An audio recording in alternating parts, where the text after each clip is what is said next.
Mesdames et messieurs, je vous souhaite la bienvenue dans ce webinaire au sujet des renforcements réels. Je suis Carlos Martins et comme d'habitude, vous pouvez poser des questions à travers la fenêtre chat ou alors préférentiellement par email et je répondrai aussitôt que possible. Nous allons donc démarrer par un modèle que j'ai fait au préalable, que voilà, c'est un bâtiment à plusieurs étages avec une géométrie assez régulière. Comme charge, je vais vous montrer ce que j'ai prévu. Donc là, on a des charges utiles. Ici, on a dans les charges permanentes une surcharge. Et là, vous avez les charges de poids propres. Voilà. Ensuite, donc tous les étages ici, ils ont tous la même configuration. Et là, on va prendre une dalle, par exemple celle-là, qui est pour faire l'analyse non linéaire, etc. Et pour faire le dimensionnement des armatures.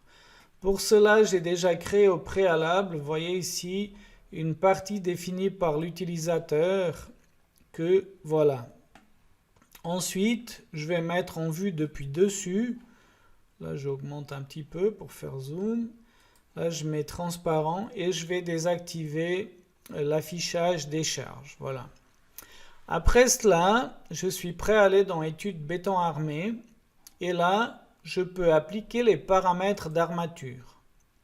Je devrais sélectionner ici la dalle en question et dans les paramètres d'armature, je vais appliquer les paramètres vraiment par défaut.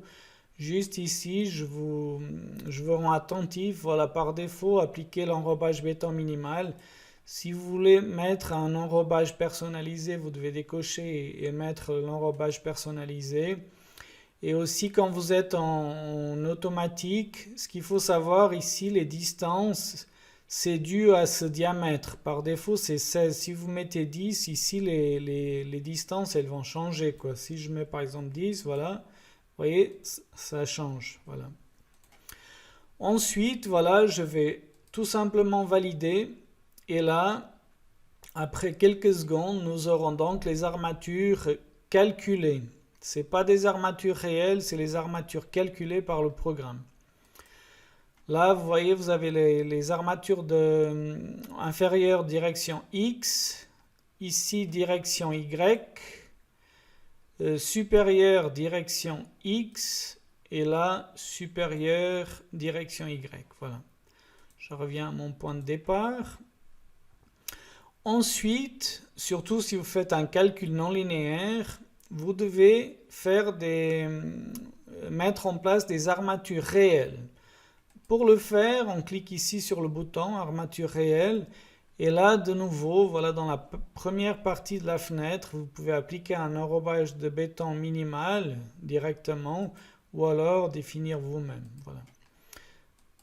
Deuxième partie de la fenêtre, ici vous devez définir les nappes d'armature. Donc les armatures supérieures, là on va dire qu'on a un écartement de 150 mm et par exemple un diamètre 8. En inférieur, imaginons du 12. La supérieure de nouveau 8. Et là, inférieur, de nouveau, par exemple, 12. Voilà. Ensuite, vous avez la possibilité, voilà, de faire au plus simple, c'est vraiment de sélectionner la dalle et puis appliquer ces paramètres partout. Mais si vous voulez optimiser de l'armature, etc., c'est mieux de faire des domaines d'armature ponctuels et rectangulaires, par exemple.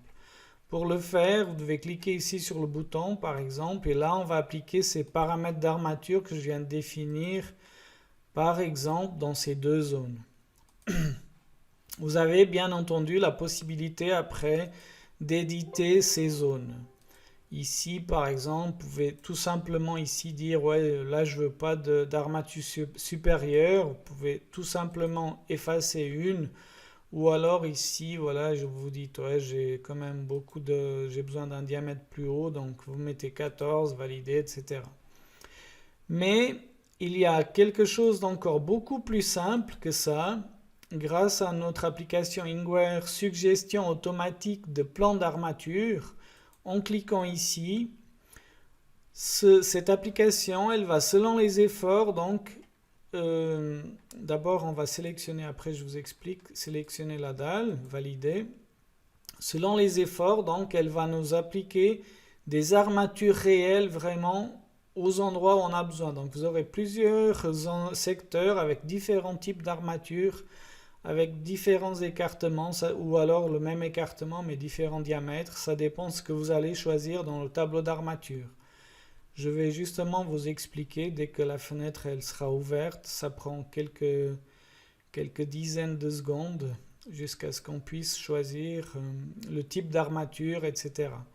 Mais ce qui est pratique là, c'est que vous gagnez un temps considérable et vous avez vraiment une optimisation de l'armature, avec en plus un résumé du taux d'armature et des kilos d'armature, etc. Donc là, on arrive sur cette fenêtre et ici, moi je conseille d'appliquer, de cocher toujours, mettre un segment sur la colonne. Donc, et là, vous pouvez choisir 1 mètre ou 1,5 m, 2 mètres. Je vous laisse à votre critère. Et ici, je vais effacer les diamètres qui sont déjà définis par défaut parce que je veux vous montrer comment je fais pour choisir les diamètres que je veux. Donc tout d'abord, je veux juste des diamètres qui ont un écartement 150 mm. Ensuite, le 6 et le 8, je ne vais pas les prendre. Et là, vous pouvez aussi, par exemple, prendre du 10 et du 12 avec un écartement 200 mm. Voilà. Ça, c'est les armatures que j'ai choisies, les diamètres et les écartements. Je fais OK. Et là, je peux générer l'armature. En cliquant sur générer l'armature, donc lui, il va générer l'armature selon nos besoins et les efforts de la dalle. Et à la fin, vous verrez, il y aura un message avec donc le résumé du nombre de kilos que vous avez besoin d'acier avec le nombre de mètres cubes de béton de votre dalle et la teneur en acier donc que vous avez par mètre cube. Là, on doit attendre un petit peu, ça prend quelques dizaines de secondes, pardon, de nouveau, pour que tout soit défini. Et une fois que c'est défini, ben, là, on aura exactement ce qu'on cherche. Encore quelques secondes. Voilà, là on arrive au bout. Voilà, ça c'est la fenêtre dont je vous avais parlé. Donc vous voyez l'armature, donc on a le volume et on a la teneur en acier d'armature. Donc on a grosso modo 82 kg par mètre cube. Voilà, ok. Là je peux fermer cela. Et maintenant, ici, si on vient là, donc ici, on va dans les armatures réelles et on a les armatures inférieures réelles dans la direction X. Là, vous voyez, vous avez ici les diamètres avec les écartements qu'on a besoin selon les secteurs. Bien sûr, le codage couleur, vous pouvez le changer ici, mais là, ce n'est pas le but, je ne vais pas le changer, c'était juste pour vous montrer. Donc là, on a inférieur en direction Y, supérieur en direction X, supérieur en direction Y, voilà, avec les diamètres, les écartements, etc. Ça, c'est pratique donc pour donner au dessinateur directement. Ensuite, là, je vais ici enlever les domaines d'armature pour que ce soit plus lisible dans les résultats que je vais montrer. Bien sûr, vous avez aussi la différence d'armature, donc les armatures réelles moins les armatures calculées.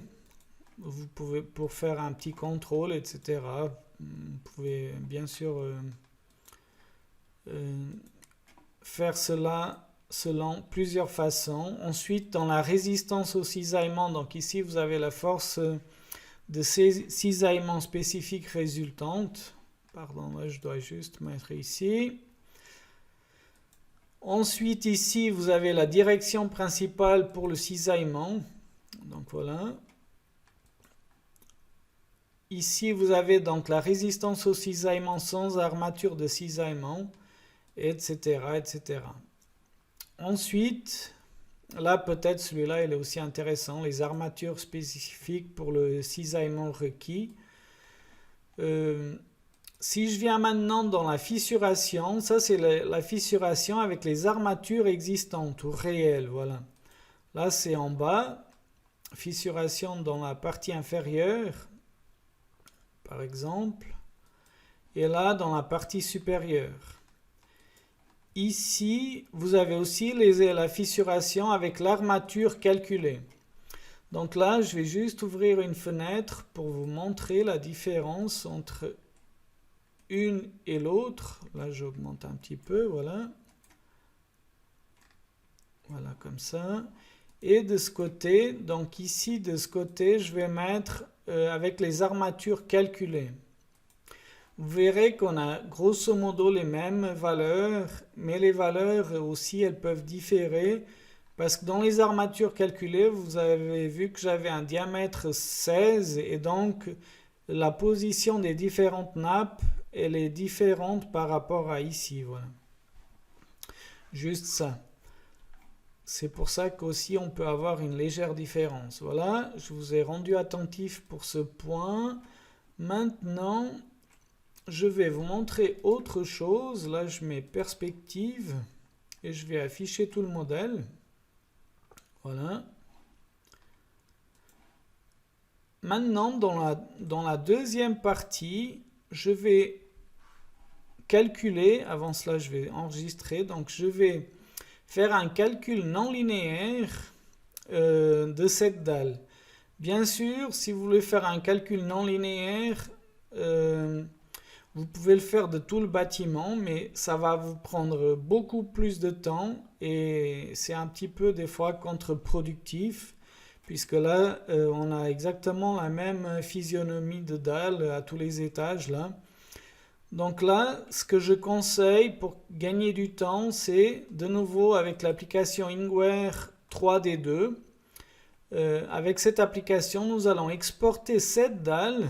Je vous explique. Donc, on va exporter cette dalle et la transformer donc dans un modèle, un espèce de modèle 2D qui aura juste cette dalle avec toutes les charges qui arrivent depuis les étages supérieurs et avec des appuis aux endroits là, puisque cette dalle est appuyée. Là, on appuie sur exporter. Il va nous demander de sélectionner la dalle. On fait valider. On peut choisir n'importe laquelle, bien sûr. Et là, donc le modèle, il va commencer à générer l'exportation de cette dalle avec toutes les charges qui sont déjà présentes dans la dalle, plus les charges qui sont importées des étages supérieurs. Donc, pardon. Donc vous verrez que c'est assez pratique et vous gagnez beaucoup plus de temps. Là on doit attendre, c'est encore une dizaine ou une vingtaine de secondes. Voilà. Pour qu'il arrive à générer et importer toutes les charges, etc. Là il a déjà créé le modèle. Et là, il est en train de mettre à jour le modèle. Voilà. Et là, il revient au modèle originel parce qu'après, je vais fermer ce modèle et ouvrir l'autre qu'il a créé. OK.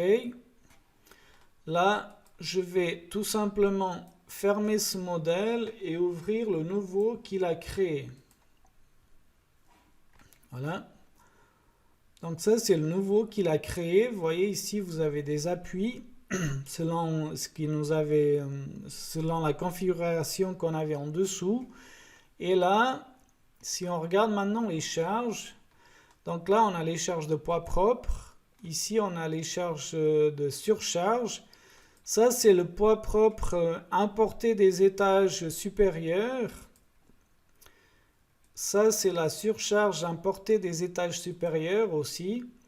Charge utile qui était déjà dans cette dalle, bien sûr, plus les charges utiles importées des étages supérieurs. Voilà. Ça, c'est bien pratique parce que, voilà, maintenant, vous n'avez plus qu'une dalle pour faire le calcul non linéaire. Ensuite, vous avez besoin ici, bien sûr, de créer une combinaison pour de type quasi permanent pour faire l'étude à long terme. Par exemple, la déformation à long terme. Là, je vais mettre 1, facteur 1, et là 0,3. Voilà. Par exemple. Ensuite, nous sommes prêts à faire un calcul non linéaire. Là, normalement, si je calcule avant, normalement, vous devez toujours faire, je conseille de faire d'abord le calcul linéaire, et des fois, si le modèle il a un petit problème, etc., comme ça, vous pouvez corriger certaines choses. Et ensuite, vous pouvez faire le calcul non linéaire. Mais si vous faites le calcul linéaire, vous aurez ici l'armature calculée qui devient que vous pouvez sélectionner. Pardon. Ensuite ici, fluage et retrait, on va sélectionner et là, on va retirer, suivre la non-linéarité géométrique des poutres, fermes, nervures et coques. Et là, si on fait valider, on va faire le calcul non linéaire. Pour économiser du temps, j'ai déjà calculé le modèle au préalable, donc là je vais de nouveau fermer. Pardon, je dois ouvrir. Voilà. Et là, je vais choisir le modèle que j'ai créé avant au préalable. Desktop, voilà. Et là, vous voyez, ça c'est le modèle non linéaire que j'ai créé et calculé. Donc là, on a la déformation à long terme. Et aussi, on a ici la déformation instantanée. Là, pour voir, comparer un petit peu les deux, je vais diviser verticalement aussi. Pardon. Là, j'augmente un petit peu le zoom, voilà. Et ici aussi. Sauf que de ce côté, soit la combinaison que j'ai créée, soit ici l'automatique, c'est exactement les mêmes résultats puisque c'est les mêmes facteurs. Donc vous voyez ici, on a vraiment en instantané moins 3,29 mm. Et là, nous avons pratiquement moins 16 mm de déformation à long terme. Voilà. Ensuite, là si je ferme ça, vous avez aussi la possibilité de voir le module d'élasticité calculé dans la direction X locale et Y locale. Donc après avoir fait le calcul non linéaire, c'est toujours aussi important des options nouvelles qui s'affichent pour faire des contrôles, etc. Maintenant, ce que je voulais vous montrer, c'est, je vais mettre là en forme rendue, ici je vais mettre perspective. Vous vous rappelez que on avait défini des armatures réelles et vous pouvez bien sûr les voir en mode rendu, ces armatures.